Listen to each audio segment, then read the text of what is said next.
Selamat pagi, perkenalkan nama saya Elizabeth dengan NIM 2322446 dari Prodi D3 Teknologi Informasi. Pada kesempatan kali ini saya akan menjelaskan pada praktikum sesi 3 minggu ketiga dengan mata kuliah pengembangan aplikasi mobile, yang dimana menggunakan konsep encapsulation yang memungkinkan kita untuk membatasi akses ke properti dan metode dari suatu objek agar hanya dapat diakses melalui cara tertentu. Tujuannya adalah untuk menjaga data dan fungsionalitas internal atau suatu objek agar tidak mudah diubah atau diakses secara sembarangan dari luar. Yang pertama, ada kelas employee, yang dimana kelas employee ini memiliki dua atribut. Atribut yang pertama ada ID dengan tipe integer, serta name dengan tipe string, yang dimana fungsinya untuk menyimpan identitas karyawan dalam bentuk angka, serta menyimpan nama karyawan dalam bentuk teks. Kedua atribut ini bersifat private karena diawali dengan underscore, yang dimana artinya hanya bisa diakses dari dalam kelas, tidak langsung dari luar.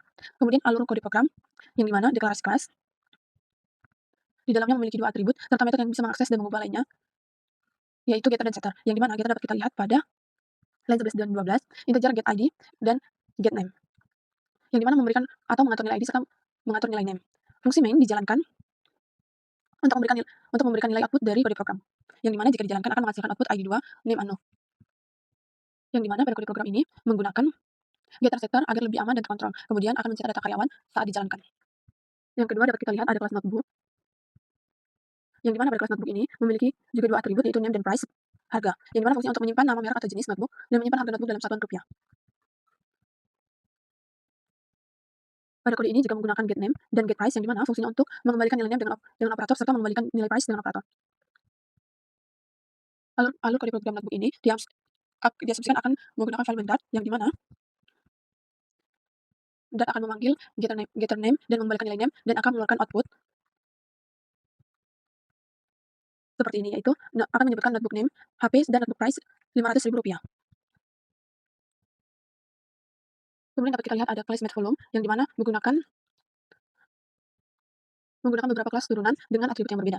Dapat dilihat bahwa kelas volume itu adalah parent class, tidak memiliki atribut khusus, hanya menggunakan metode hitung volume, yang dimana sebagai kerangkanya. Kemudian ada kelas volume kubus dengan atribut double sisi, yaitu panjang sisi kubus. Kemudian ada kelas volume balok dengan double panjang, yaitu menghitung panjang balok dan lebar serta tinggi balok. Kemudian ada volume silinder, yang dimana double jari-jari dan double tinggi. Alur kerja kode program berikut, yang dimulai dari kelas input volume berfungsi sebagai kerangka dasar dengan metode hitung volume. Kemudian ada kelas anak, yang dimana di sini sebagai inheritance dan polymorphisms dengan volume kubus menghitung volume kubus dengan sisi kali sisi, serta volume balok dengan panjang kali lebar kali tinggi, serta volume silinder yang menghitung volume silinder dengan pi kali r kuadrat kali tinggi. Kemudian fungsi main dijalankan dengan sisi 4 volume kubus dan akan menghasilkan 64 membuat objek balok dengan ukuran 3, 4, dan 5, serta membuat objek silinder dengan jari-jari 3, tinggi 7, dan akan terhitung volumenya sebagai hasil 197,33. Dapat dilihat setelah kita menjalankan kode program. Tujuan dari kode program berikut adalah mempermudah perhitungan volume berbagai bank dengan struktur kode yang telah disusun. Selanjutnya ada class math volume 2, yang dimana atribut dalam variabel yang ada di dalam kelas yaitu class volume, double panjang, lebar, dan tinggi, yang dimana menyimpan panjang bangun, lebar, serta tinggi bangun. Kemudian pada kubus sebagai kelas anak, yang dimana tidak ada bertambah satu atribut baru, tetapi mewarisi panjang, lebar, serta tinggi dari volume, tapi nilai ini diisi sama seperti kubus. Kemudian ada balok, yang dimana juga tidak ada bertambah atribut baru, tetapi mewariskan panjang, lebar, dan tinggi sesuai nilai yang akan dimasukkan. Kemudian ada volume silinder, yang dimana menambah satu atribut baru, yaitu double jari-jari untuk jari-jari alas dan silinder, serta tinggi diwarisi dari volume, tetapi panjang dan lebar tidak terpakai. Setiap kelas memiliki konstruktor, yang dimana berfungsi untuk menerima objek apapun yang diturunkan dari volume, serta memanggil hitung volume sesuai bentuk aslinya. Kemudian, jika kita menjalankan kode program, akan menampilkan hasil dari volume seperti ini. Selanjutnya ada kelas persegi, yang dimana menggunakan atribut static integer jumlah persegi yang bernilai 0, yang dimana memiliki kelas bukan objek, tetapi artinya semua objek persegi akan berbagi nilai. Fungsinya untuk menghitung berapa banyak objek persegi yang sudah dibuat. Ada double sisi, yang dimana variabel intens bukan statik memiliki masing-masing objek, serta persegi untuk menyimpan panjang sisi persegi. Yang dimana saat kita menjalankan kode program, maka akan menghasilkan nilai jumlah persegi yang dibuat 2, serta luas persegi, yaitu 25, yang dimana hasil dari 5 kali 5 serta luas persegi 25. Tujuan pemakaian statik yaitu memiliki kelas bisa diakses tanpa membuat objek, seperti pada line 12, persegi, seperti pada line persegi, jumlah persegi. Ya, yang dimana juga menggunakan non statik, yaitu memiliki objek yang hanya bisa diakses lewat objek, yaitu dapat dilihat Dari kode program ini, dapat kita lihat jika kode program static integer jumlah persegi sama dengan 0 merupakan variabel statik yang akan menyimpan jumlah objek dari kelas persegi yang akan dibuat. Lalu static void tampilkan jumlah persegi merupakan sebuah metode statis yang dapat dipanggil tanpa membawa intensi dari kelas. Dalam metode mainnya, seperti persegi, jumlah persegi, dan persegi tampilkan jumlah persegi, akan diakses langsung melalui nama kelas tanpa harus membuat objek terlebih dahulu. Untuk metode non-statis seperti hitung luas, harus memanggilnya melalui objek persegi P1 dan P2. Kemudian dapat kita lihat ini ada enum, status pengiriman yang dimana enum adalah tipe data khusus yang berisi nilai tetap atau konstan. Dengan nilai tetap adalah belum dikirim, dalam perjalanan, terkirim, dan gagal. Yang dimana dengan enum akan lebih mudah dibaca kode program, yang dimana kode program juga menggunakan switch yang digunakan untuk menghitung nilai kondisi status. Apakah belum dikirim, dalam perjalanan, atau terkirim dan gagal. Fungsinya adalah membawa variabel status sekarang dengan nilai awal dalam perjalanan. Dapat dilihat pada line 35, itu adalah for var status in status pengiriman values, yang mana akan menghasilkan semua nilai enum dalam bentuk list. Jika kita jalankan kode program berikut, akan menghasilkan list dari kode pengiriman, yaitu pengiriman paket terkirim, status pengiriman belum dikirim, status pengiriman dalam perjalanan, terkirim, serta gagal. Kemudian dapat kita lihat lagi ada kelas status pengiriman 2 dengan enum tipe data khusus yang berisi nilai tetap yang sudah ditentukan atau konstan. Pada kode ini dapat dilihat bahwa setiap anggota enum memiliki status belum dikirim, dalam perjalanan, terkirim, dan gagal dengan dua nilai tambahan yaitu deskripsi yang berupa teks keterangan serta progres yang berupa angka persen progres pengiriman.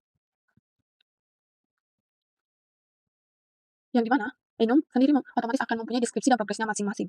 Dengan metode dapat kita lihat pada line 21, yaitu void tampilkan status, maka metode ini digunakan untuk menampilkan keterangan status beserta progres. Serta fungsi main membawa variabel status sekarang dengan nilai awal dalam perjalanan, menampilkan langsung isi deskripsi dan progres enum dalam perjalanan, serta memanggil metode tampilkan status untuk menambahkan status lengkap serta nilai status diubah menjadi terkirim. Lalu akan kita panggil kembali dengan tampilan status untuk menampilkan status terbaru. Dan jika kode program dijalankan, maka akan menghasilkan 4 status dengan deskripsi serta berapa persen progres yang telah dibuat. Kemudian ada kelas hewan abstrak yang dimana dalam kode program ini abstrak kelas hewan fungsi untuk mendefinisikan kelas abstrak yang tidak bisa dibuat oleh objek langsung dengan void suara hanya dideklarasikan tidak memiliki isi, tetapi setiap kelas turunan wajib membawa implementasinya sendiri. Serta void bernafas yang dimana akan memprint hewan sedang bernafas. Semua kelas turunan otomatis akan memakai metode tanpa perlu menulis ulang. Seperti ada kelas kucing yang dimana turunan dari hewan wajib mengimplementasikan metode suara saat dipanggil akan mencetak kucing mengeong. Begitupun pada kelas turunan anjing yang dimana juga turunan dari hewan saat dipanggil akan mencetak anjing menggonggong. Kemudian jika kode program dijalankan akan menghasilkan deskripsi berdasarkan hewan tersebut, yaitu kucing mengeong, hewan sedang bernafas, anjing sedang bangun, dan hewan sedang bernafas. Metode suara wajib diisi oleh setiap kelas turunan, serta metode bernafas sudah memiliki isi yang dimana bisa langsung dipakai. Kemudian ada kelas kendaraan yang dimana berperan sebagai interface kendaraan mendefinisikan dua metode, yaitu metode maju dan mundur yang tidak memiliki implementasi. Dapat dilihat bahwa kelas mobil dan sepeda yang akan dikendarai dengan kontrak yang diberikan digunakan untuk menyatakan bahwa sebuah kelas mengimplementasikan interface dari kelas lain. Kemudian ada kelas phase yang dimana ini merupakan kelas induk yang berisi dua metode, yaitu start menampilkan starting dan stop menampilkan stopping. Yang dimana pada kelas mobil, kelas car akan mengimplementasikan dengan artian wajib menyusul metode yang ada di kelas vehicle yang dimana menggunakan override dengan fungsi khusus mobil akan menampilkan car is starting dan car is stopping. Menggunakan extend yang dimana otomatis mewarisi metode yang bisa dipakai langsung di override. Kemudian ada kelas mixin playable yang dimana mixin adalah cara untuk mewariskan metode atau atribut ke kelas lain tanpa menggunakan extends. Jika sebuah kelas menggunakan mix playable, maka kelas itu akan otomatis memiliki kemampuan fly. Yang dimana dapat kita lihat pada void main-nya menggunakan bird, fly, flying, bird walk, dan bird zip yang dimana fungsi untuk memanggil metode dari flyable, walkable, dan bird. Jika dijalankan, kode program maka akan menampilkan deskripsi flying, walking, zip, zip, zip, yang dimana bird mendapatkan kemampuan terbang dari flyable dan berjalan dari walkable. Di sini ada kelas animal yang dimana menggunakan variable name yang hanya bisa sekali atau immutable dan menggunakan private constructor. Dapat kita lihat animal underscore internal yang dimana private constructor artinya hanya bisa dipanggil dalam satu kelas sendiri, tidak bisa dipanggil dari luar. Menggunakan private constructor atau underscore internal akan mencegah pembuatan objek secara langsung. Serta jika kode program dijalankan maka akan menghasilkan output this animal is a dog, this animal is a cat, dan this animal is a unknown. Kemudian ada kelas box yang dimana ini adalah generic class. Bagaimana kita dapat membuat kelas dengan generic type sehingga kelas tersebut dapat digunakan untuk berbagai tipe data. Yang dimana jika kode program dijalankan akan menghasilkan output seperti ini. Kemudian dapat kita lihat ada kelas find middle yang dimana dalam kode program ada Simbol T yang berarti adalah parameter tipe generik, yang artinya fungsi ini bisa menerima list dengan tipe apapun, integer, string, double, bahkan kelas buatan sendiri. Parameter list item, fungsi untuk menerima sebuah list yang berisi elemen dengan tipe T. Yang dimana fungsi generik pada program berikut memungkinkan kita untuk membuat satu fungsi yang fleksibel untuk berbagai tipe data. Find middle bisa dipakai untuk list angka, list string, maupun list objek lainnya. Yang dimana jika kita menjalankan kode program berikut akan menghasilkan seperti ini. Kemudian ada kelas keyVolume yang dimana pada line ke-0 dapat kita lihat abstrak kelas keyValue adalah abstrak generik kelas yang mendefinisikan struktur pasangan kunci nilai. String in pair adalah implementasi spesifik dengan string sebagai key dan integer sebagai value. Serta setelah kode program dijalankan maka akan menghasilkan key age value 30. Kemudian dapat kita lihat ada kelas number box yang dimana xnum yang dimana T adalah parameter tipe generik dan xnum artinya T hanya boleh berupa tipe turunan dari num, misalkan integer atau double. Yang dimana menggunakan variabel private untuk menyimpan nilai angka integer atau double, serta number box extends num adalah generik kelas dengan constraint sehingga hanya dapat digunakan untuk tipe numerik, integer, dan double. Program ini membuat dua kotak angka. Saat dijalankan, kode program akan menghasilkan angka 100 dan 50,5 untuk double. Kemudian dapat dilihat ada fetch data yang dimana menggunakan filter string yang fungsi untuk mengembalikan sebuah filter yang akan menghasilkan data bertipe string. Filter adalah hasil yang akan datang, tetapi belum tersedia sekarang. Yang dimana alur dimulai dari print, mulai pengambilan data. Program akan menampilkan pesan di awal. Kemudian fetch data akan dipanggil dan menghasilkan filter yang akan selesai dalam 2 detik, tidak langsung memblokir program. Kemudian ada callback ending pada catch error, yang dimana akan dijalankan ketika filter berhasil dan kemudian akan mencetak data. Saat kita menjalankan kode program, urutan dari outputnya adalah mulai pengambilan data. Kode ini akan tetap berjalan tetapi akan menunggu. Data berhasil diambil dan pengambilan data selesai pada baris kedua. Kode ini akan tetap berjalan saat menunggu. Akan muncul lebih dulu karena fetch data berjalan secara asinkronus, yang dimana future digunakan untuk operasi asinkronus seperti pengambilan data.